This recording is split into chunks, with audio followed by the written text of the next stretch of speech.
Oke, nanti kita sampai ke aktivitas ya. Jenis usaha yang Anda sukai dan kuasai. Jangan nyoba-coba. Jangan percaya sama orang lain. Jangan. Uang tidak mengenal saudara. Hati-hati. Itu uang apa? Hidup Anda sampai meninggal. Cari yang kecil. Cari tahu dan pelajari bagaimana. Buat anggaran dan ketat. Lakukan dengan sepenuh hati dan sekuat tenaga. Jadi pantangin tuh toko. Kalau misal mau buka toko, pantangin tuh toko. Ya jangan percaya sama saudara, sekalipun jangan. Ya, pantangin. Berapa masuk, berapa keluar. Catat. Hidup Anda sampai mati nih. Ya. Nah, investasi. Cari yang aman. Ya. Deposito. Tambahkan lagi obligasi. Anda mesti pelajari nih. Properti. Logam mulia, reksadana, saham, bisa sendiri atau penjas. Ini Anda bisa lakukan. Kalau ini paper asset kan, ya di fisik. Jangan beli logam mulia yang pakai surat, tapi beli fisik. Ya, barangnya. Saham kalau Anda tahu, reksadana kalau Anda tahu, kalau Anda nggak tahu, jadi buang, nggak usah. Jadi masuki yang Anda pahami. Kalau nggak paham, nggak usah masuk. Jangan ikut-ikutan. Wah, di sana ada tuh kebun kurma. Ya, ikut masuk. Kasih 10%. Ya, ada binomo sana. Ya, masuk lagi. Wah, amblas sudah selesai. Nggak balik tuh. Kerja puluhan tahun, hilangnya cuma setahun. Nonggon. Nangis tuh. Lompat itu dari gedung. Cung. Mati. Enggak ya? Oke, bagaimana mempersiapkannya? Kan pensiunnya berdua kan? Nama pasangan kan? Mimpi dulu dong. Mau ngapain? Kan mimpi dulu dong. Mah, mau ngapain nih? Kita diskusi. Ya, diskusi dan rencanakan. Kemudian bikin plan, ada komitmen. Ini saya invest. Bayar utang semuanya. Ya. Utang semuanya, jangan buat yang baru lagi. Makanya pensiun saya nggak punya utang lagi saat ini. Ya, usia kemarin 55 habis utang. Bangun sebuah usaha yang punya income, yang berikan tambahan. Apa itu? Ya, build an additional income. Main tiup saxophone, boleh. Tiap minggu di kafe mana? Silahkan.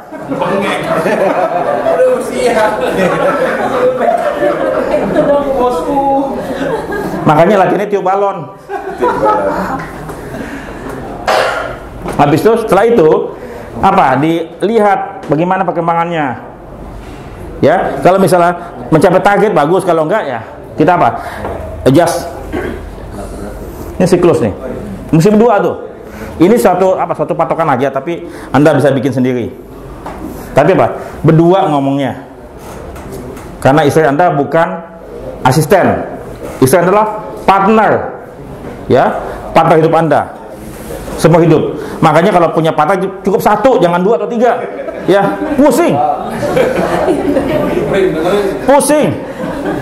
Hati-hati. Nah, mau ngapain? Pak, kalau 2 pusing Pak, kalau 3 bagus Pak, seimbang. Silahkan. Monggo, dipraktekkan. Kalau 7 lebih bagus Pak, tiap hari ganti. Silahkan. Ongkosnya kalau mampu ya. Kalau nggak mampu, mampus.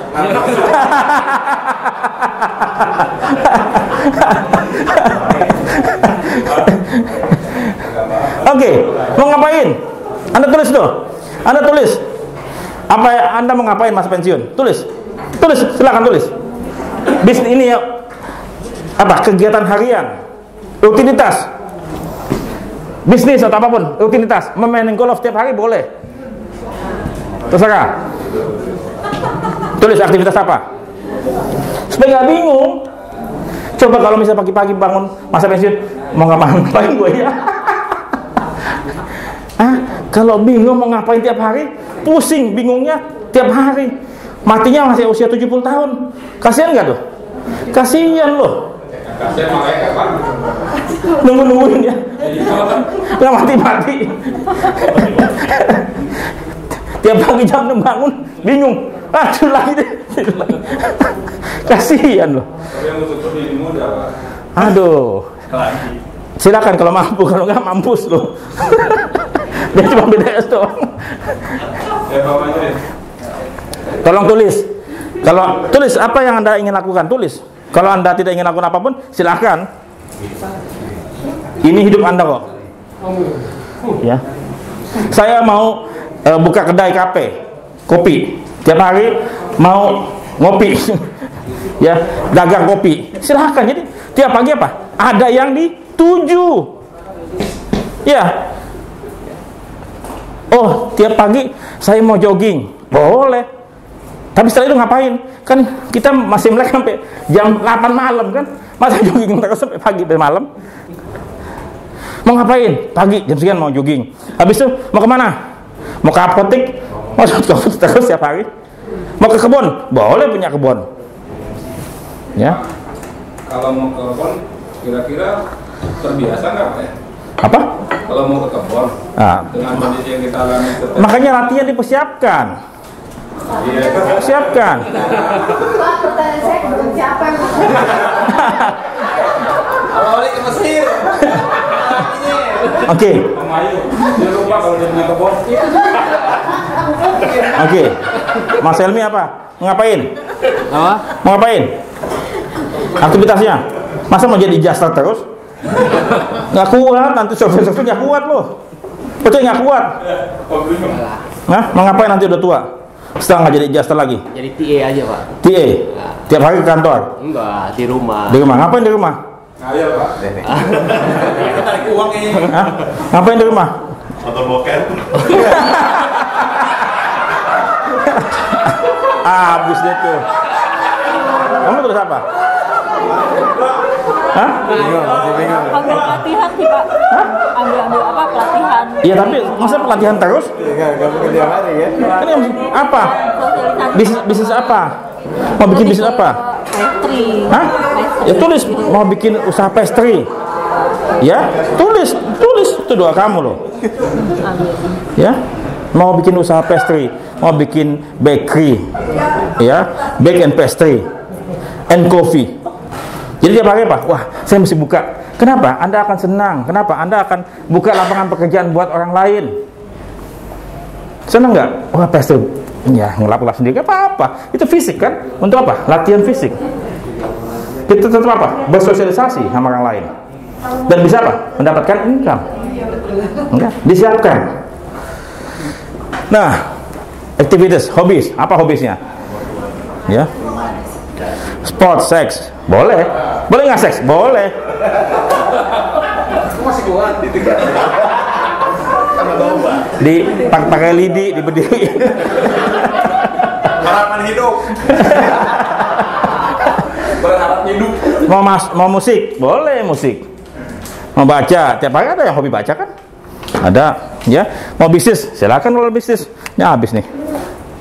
Sharing kayak begini. Oke. Nah, mega benar pengajian. Iya Pak. Tinggal tambahin aja. Sosial pengajian kan? Sosial pengajian. Sosial pengajian. Bisa masukin. Charity. Mau ke panti asuhan, mau kemana? Charity. Mau mengunjungi apa? LP. Ada kan yang datang ke berkunjung ke LP kan? Schooling, traveling. Anda tulis. Dari sekian banyak kan karena mungkin Anda traveling setiap hari kan? Ya? Mungkin travelingnya sebulan sekali. Sesuai dengan kemampuan keuangan tentunya kan? Mau setahun sekali. Silakan, ini pilihan-pilihan. Kalau olahraga, ya mungkin tiap hari.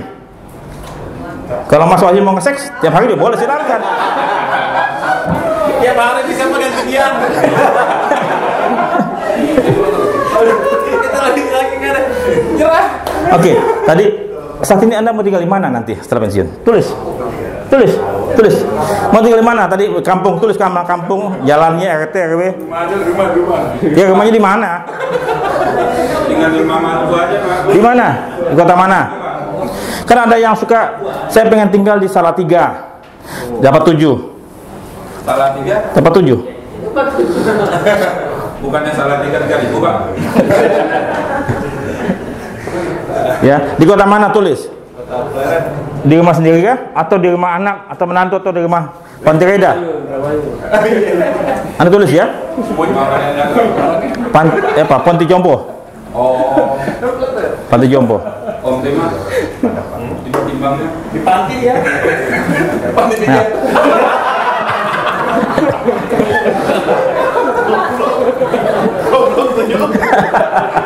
Pak, Bapak salah Pak, lagi itu ngamar. Satu rok mau gini Pak. Oke, jadi usia nanti 55 sampai 80 tahun, Anda harus punya apa? Harus punya new activities sama in new life ya. Jadi NA in NL ya. Anda harus punya tuh. Anda harus punya. Kenapa? Jadi begini loh. Jadi begini, ya. Mengapa kita mesti punya aktivitas? Satu, kita bukan lagi buat nyari uang. Bukan. Nyari uangnya di sini nih. Ya. Pertama apa? Kita punya aktivitas. Menjaga stamina fisik dan pikiran. Itu. Kenapa? Kita bisa bersosialisasi, ketemu ngobrol, ininya apa? Muter terus kan? Ya, kita bersosialisasi, tetap bergairah, hidup. Itu yang kita butuhkan. Yang ketiga apa? Bisa saja ya, kita dapat apa? Dapat income tambahan. Walaupun nggak gede. Yang penting apa? Modalnya kembali dan dapat untung sedikit. Kayak misalnya buka pastry atau buka kedai atau apapun. Ya, kita misalnya dengan modal 5.000 dapat 7.000, ya lumayan. Intinya apa? Tadi sehat, batin, raga. Ya, kemudian apa lagi tadi? Sosialisasi. Yang ketiga, keuangan. Itu. Makanya harus punya aktivitas. Kasihan yang tidak punya aktivitas. Maka bingung. Banyak aktivitas yang tersedia. Harus apa? Makanya mesti ngobrol, diskusi, tanya kanan kiri. Apa yang bagus, apa yang bagus. Tapi jangan terburu-buru apa? Mengambil keputusan. Iya deh, gue ikut. Hati-hati. Hati-hati. Ya, hati-hati. Oke.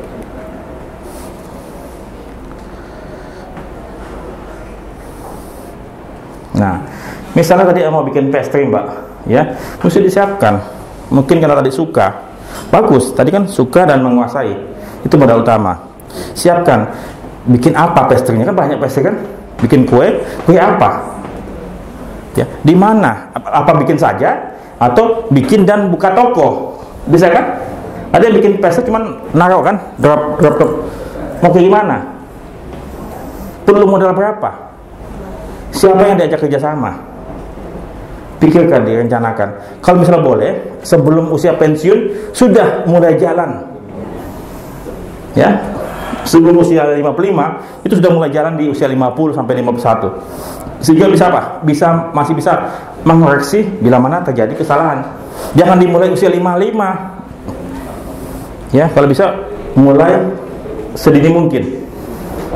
Gitu ya. Dan nanti udah gede, kita 55 kan usaha udah gede kan? Bagusnya tinggal apa? Tinggal lompat kan? Selesai. Set. Switching, ya. Oke. Nah, sekarang kita masuk ke warisan. Nah, tadi kan Mas Prima warisan kan?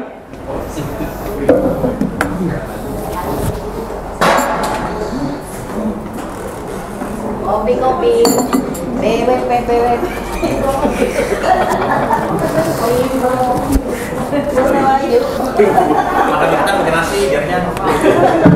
Oke. Apa arti warisan? Coba Anda lihat terminologi. Warisan apa sih warisan? Warisan. Apa arti warisan? Peninggalan dari orang tua. Peninggalan dari orang tua. Berarti bisa utang. Bisa. Bisa, memang iya. Memang iya. Warisan bukan cuma dalam bentuk barang, tapi dalam bentuk apa? Nilai-nilai, karakter, cara hidup, pola pikir. Tapi yang kita ngomong saat ini adalah warisan yang ada nilai-nilai. Oke. Sekarang di Mas Fajar deh, saya tanya ya. Bagaimana konsep pembagian warisan yang Anda pahami saat ini? Sesuai sama hukum Islam aja. Konsep warisan gitu. Dibagi kepada yang berhak. Siapa yang berhak? Ada anak, kalau masih ada istri. Oh, dibagi. Anak dan istri. Ya. Dibagi. Berapa persen? Nggak hafal saya. Oh, nggak apa. Jadi berdasarkan apa? Berdasarkan aturan agama. Agama, oke. Iya. Itu salah satu konsep yang kita bisa pilih. Mau pakai agama, mau pakai negara, mau pakai suku, ada, atau mau pakai yang gaya kita, boleh aja, nggak ada yang salah. Tapi konsep warisan ini sesungguhnya yang saya mau garis bawah ini bukanlah hak anak-anak. Itu loh, warisan bukanlah hak anak-anak. Karena harta orang tua kan? Kalau harta orang tua artinya apa? Orang tua boleh ngabisin nggak? Boleh. Jadi kalau ada anak-anak yang bilang, papa mama jangan habisin harta orang tua, hartamu. Emang siapa lo? Ya, ingat ya, harta orang tua boleh saja dihabiskan oleh orang tua. Ya, untuk apa? Untuk hidup sejahtera dong. Masa nggak boleh dihabisin bapak ibunya mesti makan Indomie tiap hari bagaimana? Kan mesti hidup sejahtera, mau jalan-jalan tadi kan? Mau jalan-jalan, mau apa? Ke Starbucks berdua, kakek nenek nggak apa-apa dong? Boleh nggak? Boleh aja, yang penting kakak rapi kan? Boleh. Mau ke Raja Ampat, mau ke Bali, mau kemana? Silahkan. Masa nggak boleh dihabisin? Gua kerja puluhan tahun kok. Masa gua nggak boleh nikmati? Boleh. Jadi itu apa? Warisan adalah apa? Adalah bonus dari orang tua sesuai dengan keinginan orang tua dan dibagikan setelah keduanya meninggal dunia. Kemudian dibagi rata kepada pasangan dan anak-anak yang sah. Yang sah. Kalau ada anak-anak yang di sebelah sono itu ribut, pasti ribut. Makanya hindari ya, Anda punya simpenan, ya, simpenan itu, kemudian nanti tiba-tiba bisa saja datang pada waktu Anda meninggal, istri Anda lagi nangis-nangis, ada wanita muda datang ke situ, ya, istri Anda pasti ngomong, Mbak siapa? Aku ini bojone. Matilah, aduh. Bawa anak lagi 2. Waduh. Ya. Menurut pengalaman saya dan beberapa orang teman saya mengenai warisan, ya, itu alangkah baiknya kalau ini terlepas dari hormat atau tidak hormati orang tua, ya, itu memang lebih baik itu dibagikan pas orang tua masih hidup dan harus langsung dibalik nama pas orang tua masih hidup. Kenapa? Karena itu secara legal lebih kuat dan secara biaya lebih murah. Oke. Terima kasih Mas Prima. Jadi ada suatu kejadian, ya, orang tua membagikan harta kepada anak-anaknya saat orang tua masih sehat, saat orang tua masih hidup. Iya, kalau hartanya banyak. Iya, kalau hartanya banyak ya. Oke. Itu oke. Banyak dikit relatif kan? Jadi gini Mas saya, jangan sampai modal hidup orang tua sampai dia meninggal itu nggak cukup. Pak, itu kan kalau orang tua ada waris lah. Kalau orang tua punya utang gimana Pak? Bisa Nah, nanti ada cerita. Ada cerita. Ceritanya yang enak Pak. Ada cerita. Jadi gitu ya, maksud saya, boleh nggak dibagi? Boleh aja. Kalau masih cukup banyak orang tua. Jadi itu orang tua butuh berapa sampai dia meninggal? Jangan sampai dibagi semua. Ada cerita juga tadi nanti, ya. Dia dibagi semua, dia bingung tinggal di mana. Numpang sama anaknya. Ya kalau orang tua belum mati masih dikubur. Nanti anakmu bikin ngomong gitu sama kamu gimana?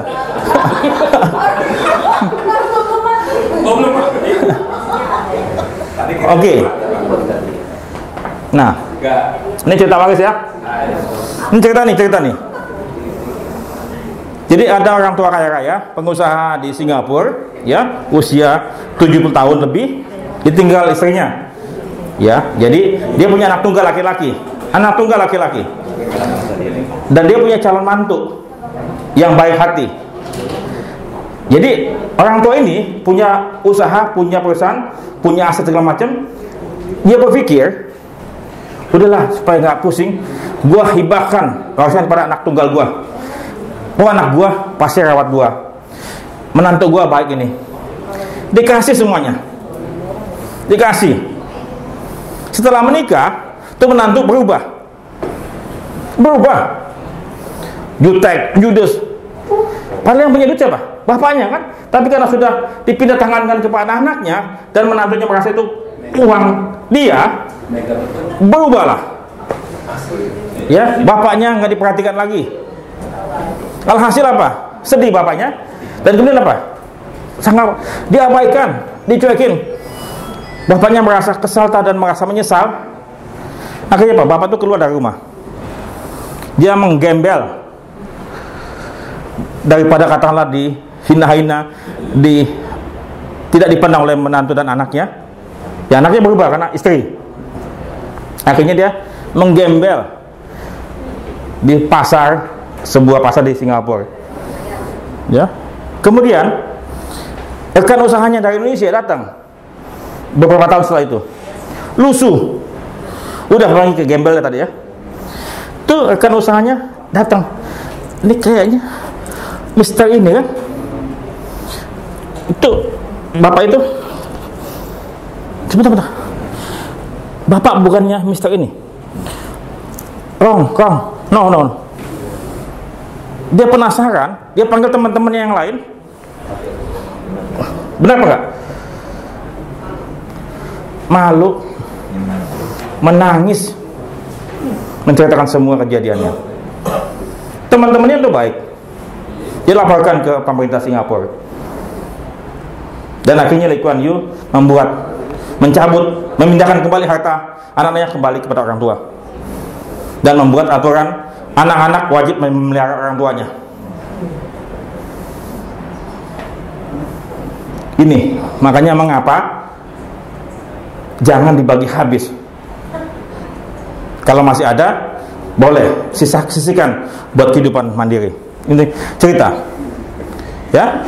Nah, sang ayah pengusaha kaya meninggalkan utang kepada anak-anaknya. Oke, cerita nih. Ada seorang pengusaha kaya raya, ibunya udah meninggal, istrinya udah meninggal lama. Dia sibuk dengan usahanya. Oke, besar usahanya di suatu kantor yang megah, punya kantor cabang banyak, punya pabrik segala macam. Suatu ketika meninggal, dia bikin apa? Wasiat. Anaknya 4, saudara. 4. Ini notarisnya kan, lawyernya kan kirim surat kan kepada anak-anaknya, semuanya. Disuruh panggil pada hari H, datang. Pasangannya atau istri atau suaminya di luar. Yang hadir adalah hanya anak-anak, bukan pasangan. Dia punya anak 4, kemudian 2 pria, 2 perempuan.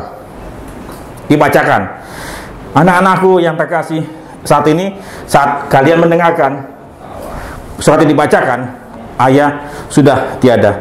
Ayah meminta maaf selama ini mamamu semenjak meninggal, ayah tidak sempat mengurusi kalian karena kalian sudah dewasa, dan saat ini ayah mau minta tolong kepada kalian.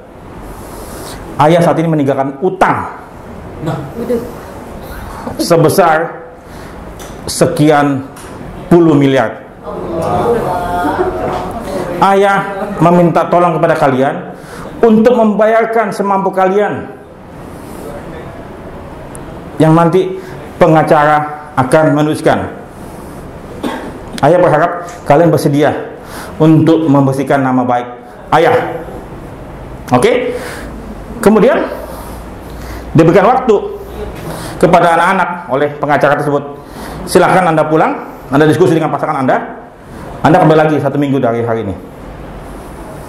Wah, kalau dibagi 4 kan, katakanlah misalnya 50 miliar, udah masing-masing 12,5 miliar kan? Oke. Yang perempuan pasti bilang sama suaminya dong, Mas, Bang, ayah ninggalin utang sekian. bagaimana ya? Mau nggak bantuin ayahku untuk melunasi utangnya?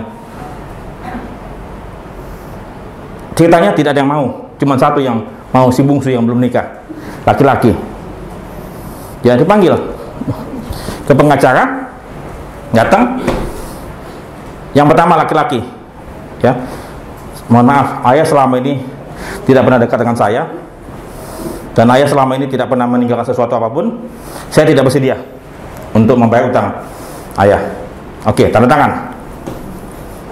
Yang kedua, sama perempuan. Saya tergantung sama suami saya. Saya tidak punya penghasilan. Saya membantu tapi suami saya nggak bisa. Tanda tangan. Yang ketiga juga sama. Terakhir si anak keempat bungsu yang belum nikah. Saya sangat berat. Saya baru memulai kerja saya. Saya punya gaji nggak besar. Saya hanya mampu sekian setiap bulan supaya saya bisa hidup. Oke, Anda bersedia? Tanda tangan. Sekian puluh tahun sampai entah berapa, pokoknya tiap bulan sekian. Tanda tangan. Sudah. Saya setelah 3 tahun berselang, si anak nomor 4 dapat surat dari pengacara tersebut, baca, silakan Anda datang. Dia bingung, perasaan setiap bulan saya sudah bayar, nggak pernah telat kan? Ada apa? Mungkin ada wesel saya yang ditolak atau gimana. Dia datang ke kantor pengacara pada hari H. Setelah itu dia nunggu di ruang tunggu. Setelah jamnya dipanggil masuk ke dalam. Jamie, iya Pak pengacara, ada apa? Bukankah saya sudah bayar setiap bulan? Sebentar,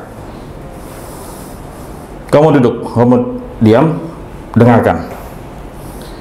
Hai anak-anakku, ayah berterima kasih atas kesediaan kalian membayar utang. Ini surat ayah yang kedua.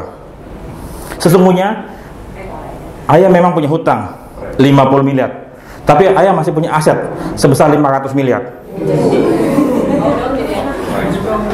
Jadi harta sisa tersebut akan dibagi kepada anak-anak yang bersedia membayar utang papa. Tantangan. Dia dapat 450 miliar. Jadi siapa anak-anak yang sayang kepada ayahnya? Terlihat kan? Iya. Iya Pak. Pak Wahyu. Oke. Itu cerita ya, moral story ya. Oke. Yang ketiga, Pak Dede, mohon maaf saya dengan segala hormat, mohon maaf, Pak Dede orang terkaya di Medan pada waktu itu. Sekarang nggak kaya lagi. Masih kaya, tapi bukan terkaya. Kepo tapi ya. Ya. Dahulu beliau orang terkaya di Medan dan dekat dengan Soeharto. Oke. Kemudian beliau ini Batak ya, Pak Dede Batak ya. Mungkin Bang Willy tahu. Ya. Oh, sudah. Jadi sang bapak menulis wasiat. Ini wasiat nih, dia nulis wasiat. Bahwasannya semua aset yang dimiliki keluarganya akan dikelola oleh anak perempuan yang pertama, karena dilihat anak perempuan pertama jujur dan kemudian pandai berbisnis. Yang namanya Batak kan laki-laki nggak mau dong. Dia gugat ke PN, ya, pengadilan negeri, ribut lah. Gugat lagi ke PT, kalah lah. Gugat lagi ke MA, sampai PK. 10 tahun baru selesai. Dan diputuskan surat wasiat bapaknya yang dipakai, bukan adat. Karena tadi Batak kan, mana yang lebih tinggi, adat atau negara, agama atau negara? Tapi wasiat tersebut, permintaan bapaknya itu sah, ya. Jadi dia tidak pakai adat, tidak pakai agama, tapi dia pakai kemauan dia, bukan negara, kemauan dia berdasarkan surat wasiat. Yang penting apa? Tidak mengurangi haknya anak-anak. Kan itu ada hak minimum kan? Tidak boleh mengurangi, ya. Nah, coba Nicole Smith, coba lihat, coba Nicole Smith, coba Mas Wahyu, Nicole Smith. Nicole Smith. Coba. Nicole Smith.